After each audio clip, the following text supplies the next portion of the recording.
السلام علیکم ورحمۃ اللہ وبرکاتہ۔ دوستو، رزق کی فراوانی کا وظیفہ۔ گھر میں رزق کی کمی ہو، رزق پورا نہیں ہوتا، یہ 3 عمل کریں، انشاءاللہ العزیز رزق کی بارش ہوگی۔ یقین اور اخلاص کے ساتھ کریں، انشاءاللہ العزیز رزق کبھی کم نہیں ہوگا۔ نمبر 1، پہلا کام یہ ہے، فجر کی نماز کے بعد 70 مرتبہ یہ آیت پڑھیں۔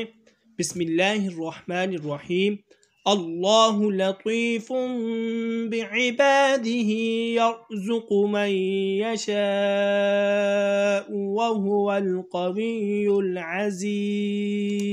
دوسرا کام یہ ہے کہ ہر فرض نماز کے بعد 7 مرتبہ اس کا اہتمام کریں۔ اللہم اکفنی بحلالک عن حرامک واغننی بفضلک عمن سواک۔ اور نمبر 3، عشاء کی نماز کے بعد 1100 مرتبہ یا مغنیو کا ورد کریں، اول و آخر درود شریف بھی پڑھیں۔ انشاءاللہ العزیز آپ کے گھر میں رزق کی کبھی کمی محسوس نہیں ہوگی۔ اس کے علاوہ فرض نمازوں کا اہتمام کریں، جماعت کے ساتھ پڑھنے کا انشاءاللہ العزیز بہت فائدہ ہوگا۔ دوستوں، مزید اچھی ویڈیوز کے لیے چینل کو لازمی سبسکرائب فرمائیں۔ جزاکم اللہ احسن الجزاء۔